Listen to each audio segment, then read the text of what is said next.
Hey everybody, good morning, good afternoon. This is Miss Jax, and I'm coming to you all with somewhat of a informative video about Mr. Tim Scott. And so we're going to talk about Mr. Tim Scott. And if you don't know, I'm going to give you a little bit of a background of who he is. Tim Scott is a senator, okay? And he is a Republican senator who was in New Hampshire this weekend. And he was in New Hampshire this weekend endorsing Donald Trump. Now, for those of you who actually do not know Tim Scott himself was also running for the primaries to get into the White House, or to run to be elected into the White House.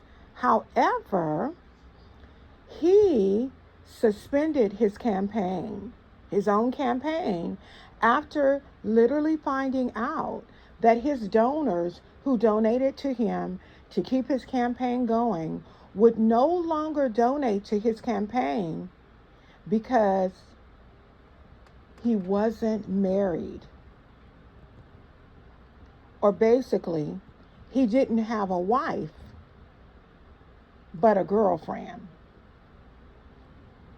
Here's another note about Tim Scott.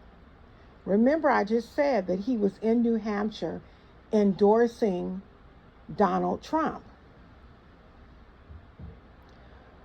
Tim Scott, the Republican, was appointed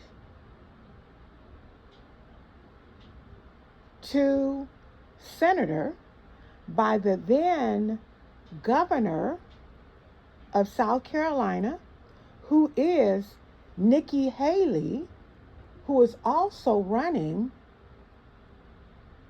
for president up against Donald Trump in the primaries right now. I'm going to say that again for y'all. Mr. Tim Scott went to New Hampshire this weekend and endorsed Donald Trump to run for presidency in the primaries. He looked crazy. He acted a fool doing it, okay? And neglected to endorse the woman, Nikki Haley, who I don't know very much about, who appointed him as senator when she was the governor in South Carolina. So Mr. Tim Scott travels to New Hampshire and he delivers his endorsement in person. A lot of people endorse these people that are running for president and in the primaries through letter. They go on TV and they do it, but he wanted to do his in person. He meaning Tim Scott. So there was a clip, and this clip is all over social media. It's all over the TV. If you have never seen it, you need to look at it. I'm going to try to see if I can include one in, but if not, I dare you to Google Tim Scott endorses Donald Trump. It'll show up. This man gets on the TV with all of these people taking pictures, reporters, all types of dignitaries, and this is exactly what he says. He says, we need a president who understands that American people are sick and tired of being sick and tired. This is where Tim Scott messed up. How dare he use the line sick and tired of being sick and tired? First of all, he not only embarrassed himself, but he embarrassed African American people. And I'm going to tell you why. He was in somewhat of a theatrical nature. It was a very theatrical, feeling type of endorsement.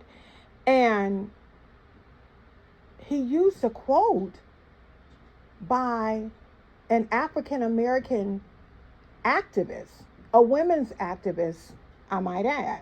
So let's talk some more here. Who is this actress? Who is this activist who actually made this quote? Activist who actually made this quote of being sick and tired of being sick and tired. Her name was Fannie Lou Hamer. Fannie Lou Hamer was an American activist who was very, very, very important during the time of her reign, during the time of her quoting that quote and making that quote somewhat famous. She being Fannie Lou Hamer, quoted this quote when she was jailed. Is Fannie Lou Hamer left where she was actually living and traveled to the registrar's office to vote. She had previously told, someone, he embarrassed African American people because the line that he chose to use was a very famous line that a female activist by the name of Fannie Lou Hamer quoted when she experienced undue justice as an African American in the late 60s. She was sick and tired of being sick and tired of not being created equal as an African American. And I'm not saying that we should take something from so long ago and rehash it and bring it back up. But when you think of our ancestors, when you think of the fight, when you think of the battles that they had to go through in order for us to be where we are today, it makes no sense for anybody, not only Tim Snott, but anybody, to dummy down themselves so that they can be accepted by anybody, regardless of the race, regardless of what standing they have in the White House, in the running for the White House. It doesn't matter. It's a sad thing when people feel it necessary to kind of change, ain't even a kind of change, to change who they are as people because they want to be accepted. And sadly, a lot of people do it. Going back to the quote, sick and tired of being sick and tired, I kind of want to give you a little backstory of Fannie Lou Hamer. Was very, very, very active in the late 60s. And she, like I said before, was an activist. She was a part of the American Democrat Academy in 1968. And what this was a group of people who supported Medgar. This was a group of people who supported Evers, okay? She was legendary and was a legendary civil rights leader in American history. So to take a quote that she quoted and use it with Donald Trump is a slap in the face, basically, to African American people. The background with Fannie Lou Hamer is that she was a sharecropper in Mississippi. She was kicked out of a plantation, or kicked off of a plantation where she lived, because she made it known that she wanted to be created equal.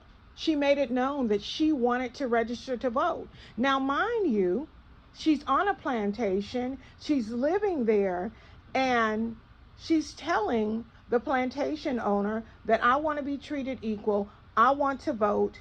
And what they thought of back in that time was the verbiage was not not necessarily being treated equal, but it was, how did they phrase it? They phrased it as they wanted to be a citizen. They wanted to be treated as a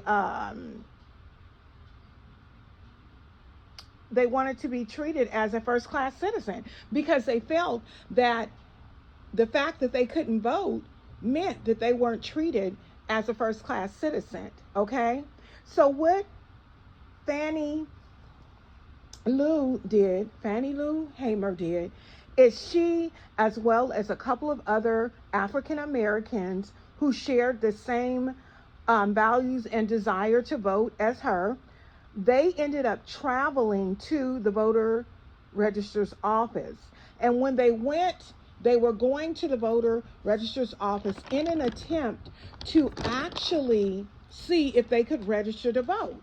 They wanted to see if they could register to vote. They wanted to see if they could become and be treated as first class citizens. What people during that time, and when I say people, I'm speaking of African American people, they were still fighting for the right to be accepted in the 60s. And it's so crazy because y'all know what? I was born in 66. So during this time, I was only 3 years old, but I am a history buff. I love history, specifically African American history, right? And this young lady at the time, Fannie Lou Hamer, was powerful. She traveled with a lot of other Black activists to try to see if they could get things right. She traveled with a plan in mind to get down there to that voters of registration office and see if they would allow her to vote so that she could get first class citizenship quirks, I guess. You know, she wanted to be treated equal. So on the way back from traveling there, she, as well as the others that traveled with her, were literally jailed. And they were jailed because they had went down to the registrar's office and tried to vote. This is when Fannie Lou Hamer was beaten viciously. She was beaten with a belt. She was beaten from the waist down, okay?